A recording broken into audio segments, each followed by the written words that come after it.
जय हिंद दोस्तों, आप सभी का गांव तक रोजगार स्टडी पर बहुत बहुत स्वागत है। तो फ्रेंड्स, कैसे आप सभी? उम्मीद करता हूं आप सभी अच्छे होंगे और अच्छे से अपनी प्रिपरेशन कर रहे होंगे। तो फ्रेंड्स, जैसा कि आप सभी को पता है कि मैंने आप सभी को पिछले वीडियो में आप सभी को जीएस के कुछ महत्वपूर्ण प्रश्न दिए थे जो कि आपकी परीक्षा में पेपर में पिछली बार पूछे गए हैं और पिछले वर्षों में बार बार पूछे गए हुए सभी प्रश्न जो आपके लिए वेरी वेरी इंपॉर्टेंट होने वाले हैं।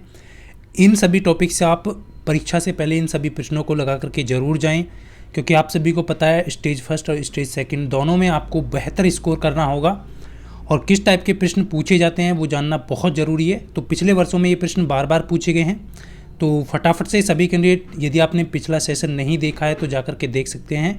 वीडियो के डिस्क्रिप्शन में आपको लिंक मिल जाएगा। मैथ का सेशन भी करा चुका हूँ, जो भी मेन टॉपिक हैं जो पूछे गए हैं आपके पिछले ईयर, वो सभी टॉपिक मैं लगभग आपको प्रोवाइड कर रहा हूँ। तो आप सभी यहाँ पर देख पा रहे होंगे। पहला प्रश्न आप सभी के सामने, फटाफट से सभी छात्र जो है आंसर करेंगे। देखिए, इसके बाद जीके का भी आपको सेशन प्रोवाइड किया जाएगा। अभी थोड़ा टाइम मैनेज करना पड़ रहा है, तो आप सभी को कंटिन्यू सेशन मिलता रहेगा। आप सभी देख पा रहे होंगे जो भी प्रश्न इंपॉर्टेंट है, फटाफट से आंसर करेंगे सभी छात्र।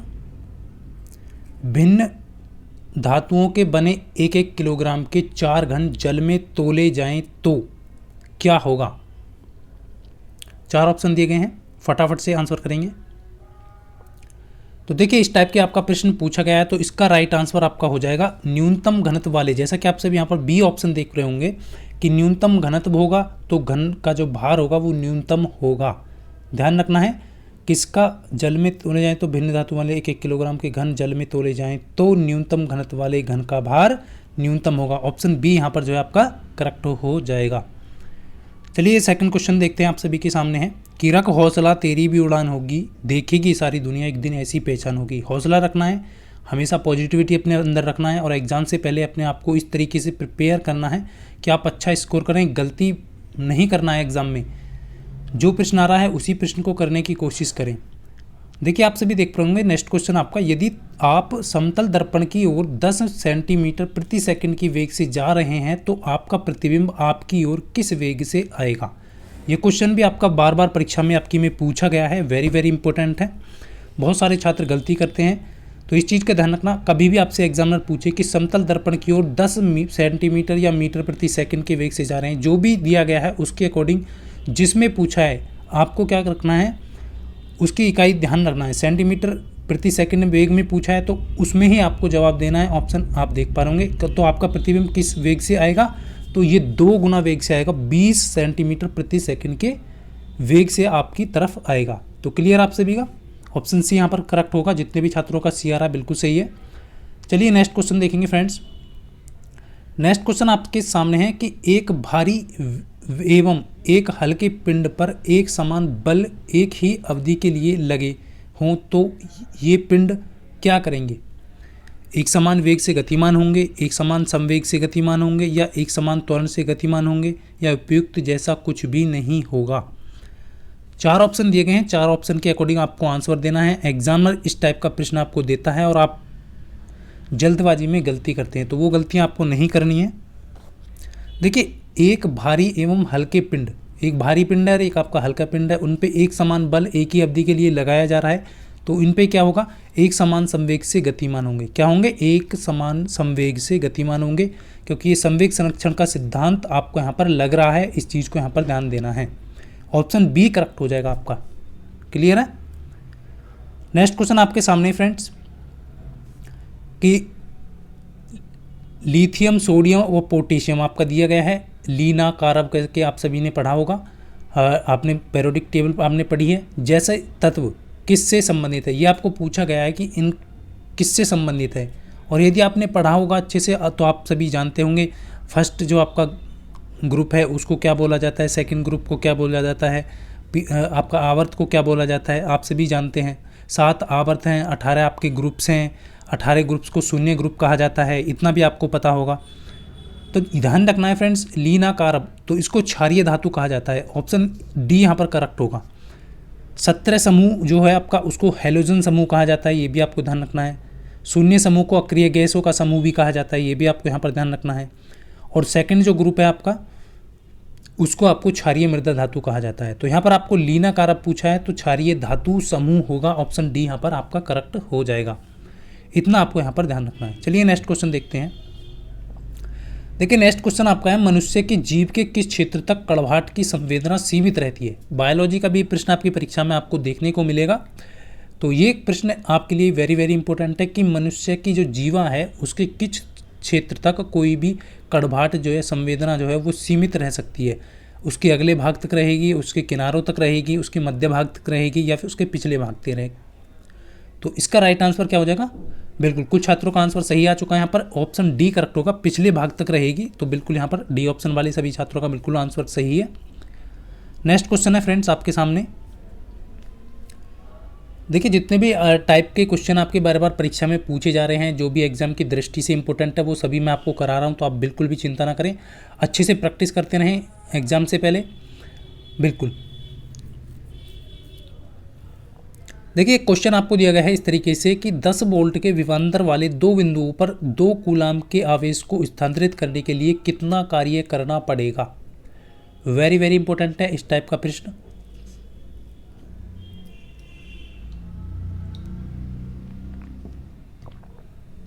तो देखिए इसका सही आंसर क्या होगा। देखिए करना कैसे, 10 वोल्ट का है, वी आपको यहाँ पर दिया गया है 10 वोल्ट के विभवांतर को, तो यहाँ पर 10 वोल्ट आपको दिया है। कूलाम कितना दिया है? 2 आवेश जो दिया है 2 कूलाम दिया है। अब कितना कार्य करना होगा, आप सभी जानते हैं वर्क बराबर होता है क्यू वी, आप सभी ने पढ़ा होगा। यानी कि 2 कूलाम का आवेश 10 वोल्ट, तो 20 जूल यहाँ पर कार्य होगा। इस चीज़ को ध्यान रखना है, ना तो न्यूटन होगा, ना पास्कल होगा, ना कूलाम होगा। कार्य हमेशा आपका जूल में होता है। तो ऑप्शन यहाँ पर बी करेक्ट हो जाएगा। इस चीज़ का ध्यान रखना है आपको, ऑप्शन यहाँ पर बी राइट हो जाएगा आप सभी का। नेक्स्ट क्वेश्चन देखेंगे। नेक्स्ट क्वेश्चन आपके सामने है कि ध्वनि की वह निम्नतम आवृत्ति क्या होगी जो मनुष्य के द्वारा सुनी जा सकती है। जैसा कि आप सभी को पता है 2 टाइप के प्रश्न यहाँ पर आपके पूछे जाते हैं। एक तो ये पूछा जाएगा कि आपसे ध्वनि जो है किस प्रकार की तरंग है, अनुप्रस्थ तरंग है, अनुदैर्घ्य तरंग है, या अन्य और ऑप्शन दे देंगे आपको, और वो इस तरीके से एग्जामिनर आपसे पूछ लेगा। तो हमेशा ध्यान रखना ध्वनि आपकी अनुदैर्घ्य तरंग है और जबकि प्रकाश आपकी अनुप्रस्थ तरंग है। दोनों में डिफरेंट आपका क्लियर है। फिर आपसे पूछा जाएगा कि ध्वनि की जो सुनाई दे, मनुष्य के द्वारा कौन सी ध्वनि सुनाई देती है। आपको पता है 3 टाइप की आपकी ध्वनि होती है, जिसे आप श्रव्य ध्वनि, अपश्रव्य ध्वनि और पराश्रव्य ध्वनि बोलते हैं। तो इस चीज़ को ध्यान रखना है। तो यहाँ पर आपसे पूछी गई है कि मनुष्य के द्वारा सुनी जाने वाली, क्लियर है। तो इस चीज़ को ध्यान रखेंगे, 20 हर्ट्ज से आपका 20 किलो हर्ट्ज तक के बीच की ध्वनि को मनुष्य यहाँ पर सुन सकता है, जिसे आप अपश्रव्य ध्वनि कहते हैं। तो ऑप्शन यहाँ पर जाएगा डी, 20 हर्ट्ज की ध्वनि को जो है मनुष्य सुन सकता है। क्लियर है। 20 हर्ट्ज से कम की ध्वनि है उसे क्या कहेंगे? श्रव्य ध्वनि। तो ये तो आपका जिसे मनुष्य सुन सकता है उसे श्रव्य ध्वनि। अपश्रव्य ध्वनि किसे कहते हैं? जिसको मनुष्य नहीं सुन सकता है, जो 20 हर्ट्ज से कम की ध्वनि होती है। और 20 किलो हर्ट्ज से अधिक की ध्वनि को पराश्रव्य ध्वनि कहते हैं, जो कि आपकी चमगादड़, बिल्ली, कुत्ता ये सभी सुन सकते हैं। क्लियर आप सभी का डाउट? तो जितने भी छात्र छात्राओं का यहाँ पर डाउट था उन सभी का डाउट क्लियर हो गया होगा। चलिए नेक्स्ट क्वेश्चन की तरफ चलेंगे। बिल्कुल सही है कुछ छात्रों का आंसर। नेक्स्ट है आपका फ्रेंड्स कि घड़ी में चाबी भरने की प्रक्रिया में घड़ी में क्या है? चाबी भर दी गई है और घड़ी में क्या होगा ये आपसे पूछा गया है। विद्युत ऊर्जा संग्रहित होगी, दाब ऊर्जा संग्रहित होती है, गतिज ऊर्जा संग्रहित होती है, स्थितिज ऊर्जा संग्रहित होती है। तो हमेशा याद रखना, वेरी वेरी इंपॉर्टेंट क्वेश्चन है। एग्जामिनर इस टाइप का प्रश्न हमेशा पूछता है। तो घड़ी में चाबी भरने की प्रक्रिया में घड़ी में क्या होगा? तो इस ऑप्शन डी करेक्ट होगा जितने भी छात्रों का आ रहा है। कुछ छात्र यहाँ पर गतिज ऊर्जा देते हैं, तो आपको ध्यान रखना स्थितिज ऊर्जा संग्रहित होगी, यानी स्टोर होगी। वो कैसे होगी? देखिए घड़ी में चाबी भरने की प्रक्रिया में घड़ी में क्या होगा? अब देखिए कोई भी है, किसी भी वस्तु पर कोई कार्य किया जाएगा और बल लगाया जाता है तो उसमें कार्य करने की क्षमता आ जाती है, आप सभी जानते हैं। तो इसमें क्या होगा कि आपकी जो ऊर्जा है वो संग्रहित हो जाएगी।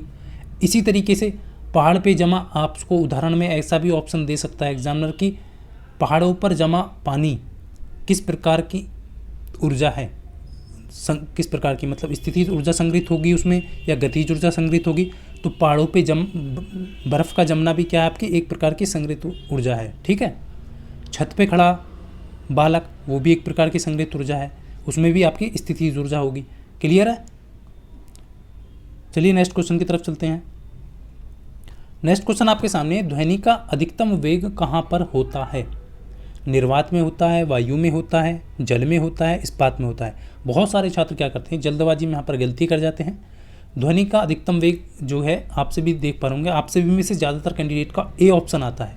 बट हमेशा याद रखना फ्रेंड्स, निर्वात में ध्वनि का वेग अधिकतम नहीं होता है, इसका इस्पात में होगा। ध्वनि का वेग हमेशा ठोस में सबसे ज़्यादा होगा, इस चीज़ को ध्यान रखना है। इस्पात में सबसे ज़्यादा होगा। ऑप्शन यहाँ पर डी करेक्ट हो जाएगा आपका। ये आप सभी का क्लियर हो गया होगा, इस्पात में होगा। क्लियर है? अधिकतम वेग आप सभी को पता है, वायु में ध्वनि की चाल कितनी होती है? 332 मीटर प्रति सेकंड होती है। एग्जामिनर कभी कभी पूछ लेता है कि वायु में ध्वनि की चाल 332 मीटर प्रति सेकंड। फिर आपसे पूछ सकता है, भाप में पूछ लेता है भाप, तो भाप में कितनी होती है? भाप में इसकी होती है 405 मीटर प्रति सेकंड। 405 मीटर प्रति सेकंड। क्लियर है? उसके बाद एग्जामिनर और भी आपसे पूछ सकता है कि आपका जो है जल में ध्वनि की चाल कितनी होती है, तो जल में आप सभी जानते हैं 1450 मीटर प्रति सेकंड होती है। उसके बाद आपसे एग्जामिनर पूछ सकता है कि कांच में ध्वनि की चाल कितनी होती है, तो कांच में होती है 5650 मतलब 40 के आसपास होती है, मीटर प्रति सेकंड होती है। और लोहे में सबसे ज़्यादा होती है, आप सभी जानते हैं 5130 मीटर प्रति सेकंड। कितने? 5130। तो जितना ठोस होगा उसमें सबसे अधिक होगी 5130 मीटर प्रति सेकंड। किस में है आपका? आयरन में, जिसे आप लोहा कहते हैं, Fe। क्लियर है? नेक्स्ट क्वेश्चन आपके सामने फ्रेंड्स कि दंत चिकित्सक का दर्पण, कौन सा दर्पण होता है? दांतों के जो चिकित्सक होते हैं उनके पास जो है कौन सा दर्पण होता है? तो बेलनाकार दर्पण लगा होता है, समतल दर्पण लगा होता है, या उत्तल दर्पण होता है, या अवतल दर्पण लगा होता है? तो हमेशा याद रखना, इसका राइट आंसर क्या हो जाएगा आप सभी का? बिल्कुल, जितने भी छात्रों का ऑप्शन डी आ रहा है बिल्कुल सही है, अवतल दर्पण लगा होता है।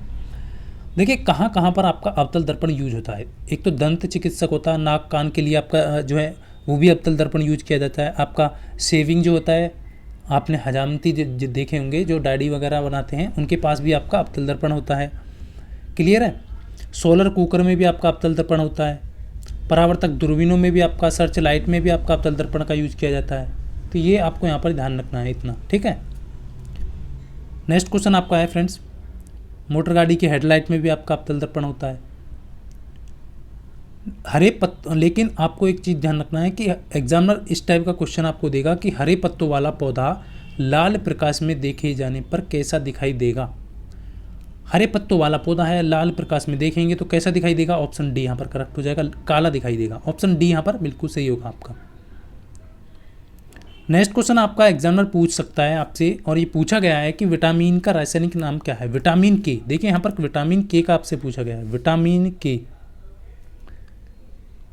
तो आपको ध्यान रखना है, इसका राइट आंसर ऑप्शन डी होगा, फिलोक्विनोन। तो इस चीज़ का यहाँ पर ध्यान रखेंगे, ये आपका हो जाएगा इसका सही आंसर। कैल्सीफेरॉल विटामिन डी का होता है। बाकी आप चलिए आप सभी बताएंगे यहाँ पर नियासिन जो है कौन से विटामिन का रासायनिक नाम है, ठीक है। नेक्स्ट क्वेश्चन की तरफ चलें। नेक्स्ट क्वेश्चन आपके सामने है, किसे मार्स गैस के रूप में भी कहा जाता है या जाना जाता है?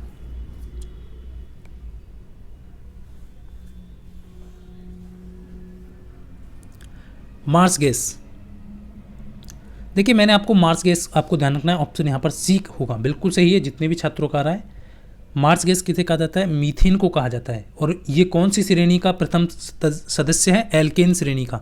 कौन सी श्रेणी? एल्केन श्रेणी का प्रथम सदस्य है ये आप सभी को यहाँ पर ध्यान रखना है। आपको मैंने बताया, जल गैस भी बता चुका हूँ मैं। जल गैस क्या होती है? कार्बन मोनोऑक्साइड प्लस H2, ये आपकी जल गैस होती है। प्रोड्यूसर गैस कौन होती है? कार्बन मोनोऑक्साइड प्लस नाइट्रोजन, ये होती है आपकी प्रोड्यूसर गैस। तो इन चीज़ों को आपको ध्यान रखना है, एग्जामिनर बार बार इस तरीके के क्वेश्चन आपसे पूछता है और ये परीक्षा में आपको मिलने वाले हैं। अब ये क्वेश्चन आपका एग्जामिनर अब थोड़ा सा लेवल आप सभी जानते हैं कि बढ़ गया है। अब आपसे ये नहीं पूछेगा कि सूर्य का प्रकाश पृथ्वी तक पहुँचने में कितना समय लगेगा, वो तो सभी जानते हैं कितना लगता है। सूर्य के प्रकाश को पृथ्वी तक पहुँचने में कितना समय लगता है? तो पृथ्वी तक पहुँचने पर कितना समय लगता है? लगभग 8 मिनट 16 सेकंड 6 सेकंड, लगभग 300 सेकंड के आसपास टोटल समय लगता है, यानी कि 8 मिनट 16.6 सेकंड का समय यहाँ पर लगता है। लेकिन एग्जामिनर ने यहाँ पर पूछा है कि सूर्य के अलावा पृथ्वी के निकटतम तारे से प्रकाश को पृथ्वी तक पाने में लगने वाला समय। अब बच्चा देखेगा क्या है, क्वेश्चन तो अलग है, लेकिन यहाँ पर ऑप्शन हो सकता है एग्जामिनर डाल दे 8 सेकंड वाला भी या 8.16 सेकंड वाला भी, तो उसी पर ज़्यादातर कैंडिडेट राइट करते हैं। बट यहाँ पर ध्यान रखना है कि पृथ्वी, सूर्य के अलावा पृथ्वी के निकटतम कौन सा तारा है ऐसा, तो वो आपको ध्यान रखना है। प्रॉक्सिमा करके, सेंट्री करके जो आपका एक तारा है, उसको जो है सूर्य, जो पृथ्वी के निकटतम है, सूर्य के बाद वो दूसरा है, आप सभी को ध्यान रखना है सूर्य के अलावा। ठीक है, तो प्रकाश को पृथ्वी तक जाने में कितना समय लगता है, उसके प्रकाश को पृथ्वी तक जाने में 42.2 वर्ष लगेंगे यहाँ पर, सॉरी 4.2 वर्ष, 4.2 वर्ष यहाँ पर लगेंगे। ऑप्शन सी यहाँ पर करेक्ट हो जाएगा। क्लियर है। नेक्स्ट क्वेश्चन आपके सामने है कि हमें अधिकतम पसीना तब आता है जब वायु का क्या होता है, ताप अधिक हो और वह शुष्क हो, ताप अधिक हो वह आर्द्र हो, ताप कम हो और वह आर्द्र हो, ताप कम हो और वह शुष्क हो। तो इस टाइप का प्रश्न वेरी इंपॉर्टेंट है। सबसे पहले आपको पढ़ना है कि एग्जामिनर पूछ क्या रहा है कि हमें अधिकतम पसीना तब आता है जब वायु का, देखिए आप सभी को ध्यान रखना है। तो ये आपका राइट आंसर ऑप्शन, देखता हूँ मैं कितने छात्र सही करते हैं इसका। बिल्कुल कुछ छात्रों का सही आ रहा है, ऑप्शन बी यहाँ पर सही होगा। टेम्परेचर आपका अधिक होगा लेकिन वह आर्द्र हो, यानी नमी के साथ हो, तो इस चीज़ को ध्यान रखना है। ऑप्शन बी यहाँ पर करेक्ट हो जाएगा। क्लियर है, बी ऑप्शन यहाँ पर आपका सही आंसर होगा। नेक्स्ट आपका, किसी व्यक्ति द्वारा अपना पूर्ण प्रतिबिंब देखने हेतु समतल दर्पण की न्यूनतम लंबाई कितनी होती है। देखिए मान लीजिए कोई व्यक्ति है और अपना पूर्ण प्रतिबिंब देखना चाह रहा है, तो समतल दर्पण की न्यूनतम लंबाई एग्जामिनर आपसे पूछता है। मान लीजिए आप जो है अपना प्रतिबिंब देखना चाह रहे हैं, पूरा प्रतिबिंब देखना चाह रहे हैं, तो उसके लिए कितने लंबाई का आप जो है समतल दर्पण यूज करेंगे, न्यूनतम उसकी कितनी लंबाई होनी चाहिए। तो हमेशा याद रखना फ्रेंड्स, बिल्कुल सही है जितने भी छात्रों ने दिया है कि व्यक्ति की लंबाई की आधी होनी चाहिए, यानी कि जितनी लंबाई व्यक्ति की है उसकी आधी समतल दर्पण की लंबाई होनी चाहिए। ऑप्शन सी यहाँ पर आपका करेक्ट आंसर हो जाएगा। क्लियर है, बहुत अच्छी। नेक्स्ट क्वेश्चन फ्रेंड्स, यदि आपको सेशन अच्छा लग रहा है तो वीडियो को अपने सभी दोस्तों के साथ शेयर किया करें और वीडियो को जाते जाते लाइक भी कर दिया करें। और देख रहे होंगे आप सभी खगोलीय दूरी का मात्रक, खगोलीय दूरी का मात्रक, और इसका जो पीडीएफ है वो आपको वीडियो के डिस्क्रिप्शन में लिंक दिया है, वहाँ से आप जा करके डाउनलोड करके अच्छे से रिवाइज कर सकते हैं। खगोलीय दूरी का मात्रक क्या हो जाएगा, फटाफट से बताइए। तो खगोलीय दूरी का मात्रक यहाँ पर आपका हो जाएगा प्रकाश वर्ष, ऑप्शन डी होगा। ध्यान रखना, प्रकाश वर्ष जो है वो खगोलीय दूरी का मात्रक है। और कभी कभी एग्जामिनर पूछ लेता है कि एक लाइट ईयर बराबर आपका कितना होता है। क्या पूछता है एग्जामिनर, एक लाइट ईयर बराबर कितना मीटर होता है। तो 9.46 गुना 10⁻15 मीटर। क्लियर है, एक बार क्लियर सर कर देता हूँ मैं। एक लाइट ईयर बराबर क्या होता है, 9.46 गुना 10⁻15 मीटर, एक लाइट ईयर बराबर होता है। ठीक है, एक एंगस्ट्रॉन बराबर 10⁻⁻10 मीटर।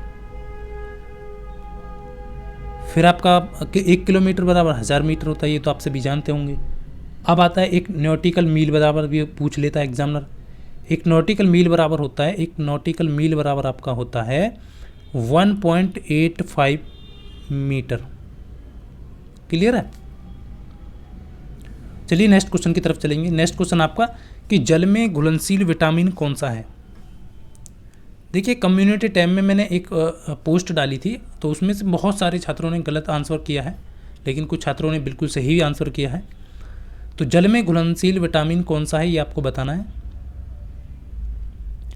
देखिए जल में घुलनशील विटामिन ऑप्शन यहाँ पर तो आपको केवल सी दिया है, तो ऑप्शन सी यहाँ पर सही हो जाएगा, लेकिन एग्जामिनर ऑप्शन जो है अलग चेंज करके आपसे पूछ सकता है। जल में घुलनशील विटामिन कौन से हैं, एक तो बी और आपका सी। ठीक है, और कीड़ा ये आपको ध्यान रखना है, ये वसा में घुलनशील है।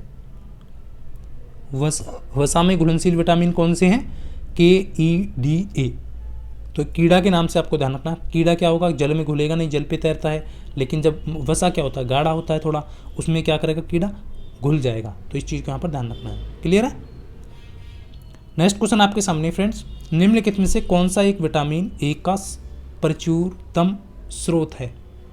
सबसे ज़्यादा मतलब कि यही है कि विटामिन ए पाया जाता है। 4 ऑप्शन यहाँ पर दिए गए हैं, फटाफट से बताएंगे। बिल्कुल डी ऑप्शन यहाँ पर करेक्ट हो जाएगा। आम में आपका विटामिन ए जो है प्रचुर मात्रा में पाया जाता है। क्लियर है। नेक्स्ट है आपका फ्रेंड्स यहाँ पर कि मनुष्य बहुत ऊंची ध्वनि सहन कर सकता है। वह उच्चतम ध्वनि स्तर जो मनुष्य सहन कर सकता है कितनी हो सकती है। आप सभी देख रहे होंगे फ्रेंड्स, यहाँ पर क्वेश्चन वेरी वेरी इंपॉर्टेंट है। एग्जामिनर ने इस टाइप के प्रश्न पूछे हैं कि मनुष्य जो है वो कितनी डेसिबल की जो ध्वनि होती है उच्चतम, जिसको सहन कर सकता है।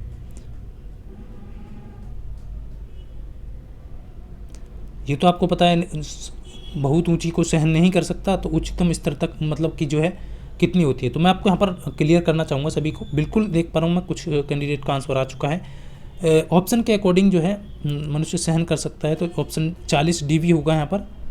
लेकिन कभी कभी एक देखिए मैं आपको यहाँ पर क्लियर कर दूंगा, एग्जामिनर के अकॉर्डिंग आपको आंसर देना है। 45 dB यदि आपको दिया है, 45 dB WHO के अकॉर्डिंग जो है 45 dB जो है सामान्यतः मनुष्य सुन सकता है, मतलब नॉर्मली। 75 dB आपका क्या हो जाएगा, यदि डेसिबल हो जाएगा 75 dB तो उसमें क्या होगा, आपका हानिकारक हो जाती है। और फिर इससे भी अधिक लेवल बढ़ जाता है, यानी 85 dB आपका हो जाती है ध्वनि का डेसी जो स्तर है, उस पर क्या होता है कि बहरा हो जाता है इंसान। और 115 हो जाती है या 105 हो जाती है, 115 हो जाती है, इस पे क्या होगा आपका 105 या 150 dB, इस पे पागल होने के चांस रहते हैं, ध्यान रखना है। तो इस तरीके का ऑप्शन एग्जामिनर आपको देके पूछ सकता है। ये WHO के अकॉर्डिंग आपका ऑप्शन सी यहाँ पर राइट हो जाएगा, नॉर्मली जो होता है। नेक्स्ट है आपका फ्रेंड्स, एक पदार्थ में क्या होने पर अति चालक पदार्थ होता है। फटाफट से बताएं, तेजी के साथ करेंगे सभी। तो बिल्कुल यहाँ पर देखिए प्रतिरोध का मान 0 होगा तो अति चालक होगा। ऑप्शन डी यहाँ पर करेक्ट हो जाएगा। जितने भी छात्रों का डी ऑप्शन आ रहा है बिल्कुल सही है। नेक्स्ट है, एक जल भरे बीकर में बर्फ का एक टुकड़ा तैर रहा है। बर्फ के पिघलने पर बीकर में जल का तल क्या होगा। मान लीजिए कोई अपने एक गिलास है, उसमें क्या है, जल से भरा है और उसमें एक बर्फ़ का टुकड़ा पड़ा है। बर्फ़ के पिघलने पर बीकर या आपका गिलास में जल का जो तल है वो क्या रहेगा, ये आपसे पूछा है एग्जामिनर ने। तो एग्जामिनर ने क्वेश्चन बहुत अच्छा पूछा है, बट ध्यान रखना है, यदि बर्फ़ का टुकड़ा पहले से पड़ा है और बर्फ़ पिघलने के बाद जल का स्तर जो है वो पूर्ववत बना रहेगा, तो ऑप्शन यहाँ पर सी होगा। कुछ छात्र क्या करते हैं, ऊपर उठ जाएगा या कम हो जाएगा, ये नहीं लगाना है आपको। जैसा पहले था ऐसा ही यहाँ पर स्तर जल का बना रहेगा। ठीक है, ऑप्शन सी करेक्ट होगा। नेक्स्ट है आपका, एक समान आयतन की लकड़ी तथा लोहे के गोले को h ऊंचाई से एक साथ गिराई जाए तो दोनों गिरेंगे। आप खुद ही देख पा रहे होंगे friends, very very important question है जो बार बार आपकी परीक्षा में पूछे गए हैं। वही सभी मैंने क्वेश्चन लिए हैं जो आपके बार बार पूछे जा रहे हैं, और उम्मीद करता हूँ आपको इन सभी सेशन से एग्जाम में क्वेश्चन देखने को मिलेंगे और इसी टाइप के प्रश्न आपको देखने को मिलने वाले हैं। देखिए समान आयतन, जब भी आपको वॉल्यूम समान यहाँ पर दिया है, आप सभी देख पा रहे होंगे, समान आयतन की लकड़ी तथा लोहे के कोई फर्क नहीं पड़ता, लोहे का हो या लकड़ी का हो, ऊंचाई से गिरा h ऊंचाई से गिराए एक साथ गिराए जा रहे हैं तो दोनों गिरेंगी, दोनों एक साथ गिरेंगे। ऑप्शन बी यहाँ पर करेक्ट होगा। लेकिन कुछ छात्र क्या कहेंगे, पहले लोहे का बताएंगे फिर लकड़ी का, ऑप्शन सी लगाएंगे, लेकिन वो एग्जामिनर आपका गलत कर देगा। इस चीज़ को ध्यान रखना, ऑप्शन बी यहाँ पर आपका राइट आंसर हो जाएगा। क्लियर है। अब देखिए ये क्वेश्चन मैंने कम्युनिटी टैब में डाला था कि लीवर किसका भरपूर स्रोत है। तो आप में से बहुत सारे छात्रों का आंसर आए हैं, लेकिन कुछ छात्रों ने यहाँ पर गलत दिए हैं। ध्यान रखना, लीवर जो है वो आपका वसा में घुलनशील जो विटामिन है उन सभी का भरपूर स्रोत है। तो वसा घुलनशील विटामिनों का, तो ऑप्शन बी यहाँ पर आपका राइट होगा। कुछ छात्र प्रोटीन बता रहे हैं, प्रोटीन नहीं होगा, ऑप्शन बी यहाँ पर आपका राइट आंसर हो जाएगा। चलिए नेक्स्ट क्वेश्चन देखते हैं आप। बर्फ समेत एक कांच के गिलास के बाहरी तल पर जल बिंदु दिखते हैं, क्यों। वेरी वेरी इंपॉर्टेंट क्वेश्चन है, और एग्जामिनर इस टाइप का प्रश्न आपसे पूछता है कि बर्फ समेत एक कांच के गिलास के बाहरी तल पर जल बिंदु दिखते हैं, क्यों। और ये प्रश्न आपका बार बार पूछा गया है, तो फटाफट से आंसर करें। तो बिल्कुल यहाँ पर कुछ छात्रों का आंसर आ चुका है, लेकिन डी ऑप्शन कुछ छात्र दे रहे हैं। ध्यान रखना ऑप्शन बी इसका करेक्ट होगा। वायु की नमी गिलास के ठंडे तल के संपर्क में आकर जल की बिंदुओं के रूप में घनीभूत हो जाती है। बी ऑप्शन यहाँ पर राइट होगा, ना कि डी। ध्यान रखना, जल्दबाजी में गलती नहीं करना है, और हमेशा बोलूँगा कि अपने हौसलों को बुलंद रखना है कि मन के हारे हार है और मन के जीते जीत है। यदि आपका मन हार गया है तो आप कभी सक्सेस नहीं हो सकते। यदि आप पॉजिटिविटी अपने अंदर रखते हैं और आपके अंदर हौसला है तो आप हमेशा निरंतर आगे बढ़ते रहेंगे। अस्थियां और दांतों में मौजूद रासायनिक कौन सा है? वेरी वेरी इंपॉर्टेंट है। अस्थियों और दांतों में मौजूद जो आपका रसायन है, केमिकल द्रव, वो कौन सा है? एग्जामिनर आपसे पूछ रहा है, तो इसका सही आंसर होगा ऑप्शन ए। बिल्कुल सही है। जितने भी छात्रों का आ रहा है कैल्शियम फास्फेट, बिल्कुल सही हो जाएगा। ऑप्शन ए यहाँ पर आपका राइट आंसर हो जाएगा। ये क्वेश्चन आपका हो चुका है। नेक्स्ट क्वेश्चन देखेंगे।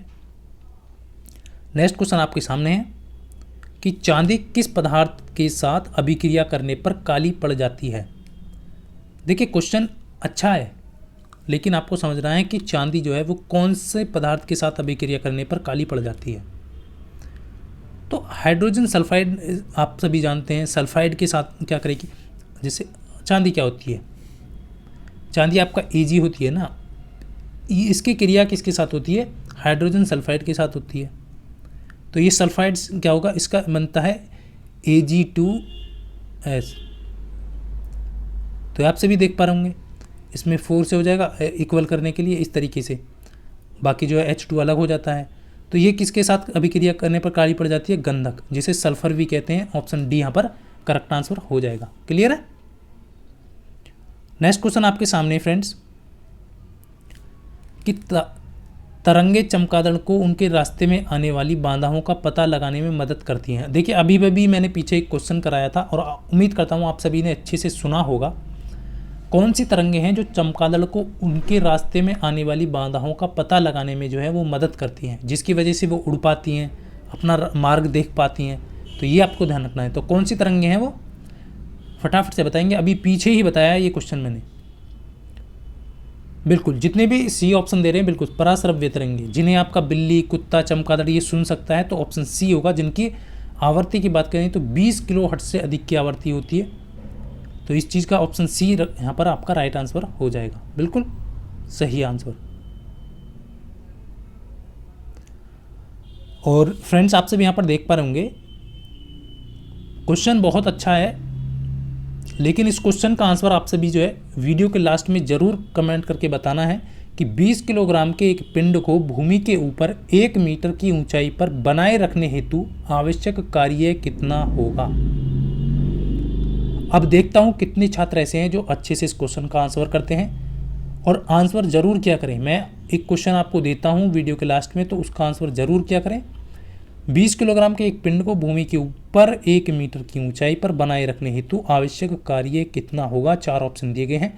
तो फ्रेंड्स आज का सेशन आप सभी को कैसा लगा कमेंट करके ज़रूर बताना है, और मिलता हूँ नेक्स्ट सेशन में। तब तक के लिए सभी को जय हिंद, वंदे मातरम।